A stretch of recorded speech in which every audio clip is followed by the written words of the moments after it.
এই 13টা লক্ষণ মানুহ ধনী হোৱাৰ ঠিক আগতেই দেখা যায়। ধন সম্পত্তি অহাৰ ঠিক আগতেই এই 13টা শুভ চিন দেখা যায়। এই লক্ষণবোৰ কেতিয়াও আওকাণ নকৰিব। এই শুভ চিনবোৰে ইংগিত দিয়ে যে দেৱী লক্ষ্মী আপোনাৰ ঘৰলৈ অতি সোনকালে আহিব। বাস্তু শাস্ত্ৰ মতে কোৱা হয় যে যেতিয়া কোনো ব্যক্তিক ধন সম্পত্তি দিবলৈ ওলাইছে অৰ্থাৎ তেওঁ ধনী হ'বলৈ গৈ আছে তেতিয়া প্ৰকৃতিয়ে কিছুমান বিশেষ চিন দিয়ে। ধন সম্পত্তি অহাৰ ঠিক আগতেই এই 13টা শুভ চিনৰ আবিৰ্ভাৱ হ'বলৈ আৰম্ভ কৰে। এই ভাল লক্ষণবোৰ কেতিয়াও আওকাণ নকৰিব। এই শুভ চিনবোৰে ইংগিত দিয়ে যে আপোনাৰ জীৱনত কিবা এটা ডাঙৰ আৰু সুখদায়ক পৰিৱৰ্তন আহিব আৰু দেৱী লক্ষ্মীয়ে আপোনাৰ ঘৰলৈ অতি সোনকালে আহিব। হিন্দু ধৰ্মত লক্ষ্মী দেৱীক ধনৰ দেৱী বুলি গণ্য কৰা হয়। যাৰ ওপৰত দেৱী লক্ষ্মী দয়ালু তেনে ব্যক্তিৰ ঘৰত কেতিয়াও টকাৰ অভাৱ নহয়। দেৱী লক্ষ্মীক সন্তুষ্ট কৰিবলৈ মানুহে ঘৰতে বিভিন্ন ব্যৱস্থা কৰে। বিশ্বাস কৰা হয় যে যি ঘৰত মা লক্ষ্মীৰ আশীৰ্বাদ থাকে তাত কিছুমান শুভ চিন নিশ্চিতভাৱে দেখা যায়। গতিকে জানোৱা হওক এই শুভ লক্ষণবোৰ কি কি। কিন্তু তাৰ আগতে যদি আপুনিও মা লক্ষ্মীৰ আশীৰ্বাদ আপোনাৰ ওপৰত থকাটো বিচাৰে তেন্তে এই ভিডিঅ'টো লাইক কৰি চেনেলটো ছাবস্ক্ৰাইব কৰক।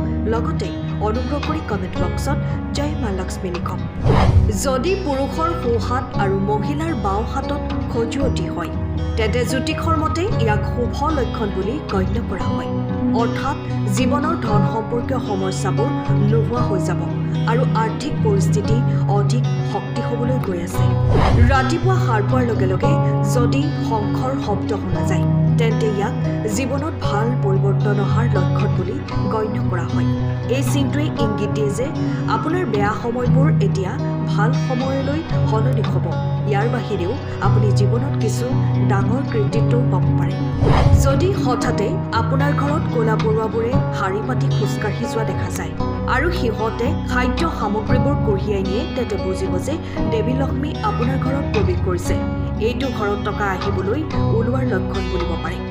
যদি কোনো গৰুৱে আহি ৰাতিপুৱা আপোনাৰ দুৱাৰমুখত ওলাইহি তেন্তে ইয়াক ভগৱানৰ আশীৰ্বাদ বুলি গণ্য কৰা উচিত আৰু গৰুটোক খাদ্য খুৱাই তাৰ পিছত পঠিয়াব লাগে। অৰ্থাৎ দেৱী লক্ষ্মীয়ে নিজেই আপোনাৰ দুৱাৰত টোকৰ মাৰিছে।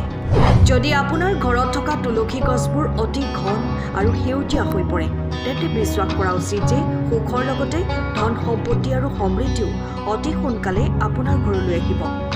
বিশেষজ্ঞসকলে কয় যে ঝাৰু আৰু দেৱী লক্ষ্মীৰ মাজত গভীৰ সম্পৰ্ক আছে। এইদৰে ৰাতিপুৱাই কোনোবাই ঝাৰু দিয়া দেখিলে বুজিব যে আপুনি সোনকালে ধনী হ'ব। ৰাতিপুৱা ঘৰৰ পৰা অফিচলৈ যাওঁতে যদি কোনোবাই একেৰাহে 5 দিন মজিয়া ঝাৰু দিয়া দেখিছে তেন্তে ধৰি লওক যে আপোনাৰ সকলো অসুবিধাৰ অন্ত পৰিব। দেৱী লক্ষ্মীৰ আশীৰ্বাদ আপোনাৰ ওপৰত। ৰাতিপুৱা ঘৰৰ বাহিৰত টকা পৰি থকা দেখিলে ই টকা পোৱাৰ চিন। অতি সোনকালে আপোনাৰ ওচৰলৈও টকা আহিব আৰু কাপোৰ পিন্ধি বা খুলি থাকোঁতে যদি পকেটৰ পৰা টকা সৰি পৰে তেন্তে সেয়াও ধন সম্পত্তি লাভৰ লক্ষণ। আপোনাৰ ঘৰৰ মূল প্ৰৱেশদ্বাৰৰ বাহিৰত যদি কোনো গছ গজি থাকে তেন্তে ইয়াৰ পৰা বুজা যায় যে আপুনি সোনকালে ধনী হ'ব। এয়া আপোনাৰ বাবে শুভ লক্ষণ আৰু ইয়াৰ অৰ্থ হ'ল আপোনাৰ ঘৰলৈ সোনকালে ধন আহিব। আপোনাৰ ঘৰত যদি মেকুৰীয়ে পোৱালি জন্ম দিয়ে তেন্তে ইয়াকো শুভ লক্ষণ বুলি গণ্য কৰা হয় আৰু যদি কোনো মূল্যৱান বস্তু চাদত পৰি যায় তেন্তে সেয়াও শুভ লক্ষণ। শাস্ত্ৰত কোৱা হৈছে যে যদি কোনো চৰায়ে আপোনাৰ চাদত কোনো মূল্যৱান বস্তু পেলাই দিয়ে তেন্তে সেয়াও আপুনি ধনী হ'বলৈ যোৱাৰ লক্ষণ। ঘৰৰ এটা ঠাইত হঠাতে 3টা জেঠী ওলালে ইয়াক অতি শুভ বুলি গণ্য কৰা হয়। ইয়াৰ পৰা মহালক্ষ্মীৰ আগমনৰ ইংগিত পোৱা যায়। লগতে কোৱা হয় যে যদি জেঠীয়ে ইজনে সিজনক খেলি ফুৰা দেখা যায় তেন্তে সেয়া ঘৰখনৰ সমৃদ্ধিৰ লক্ষণ।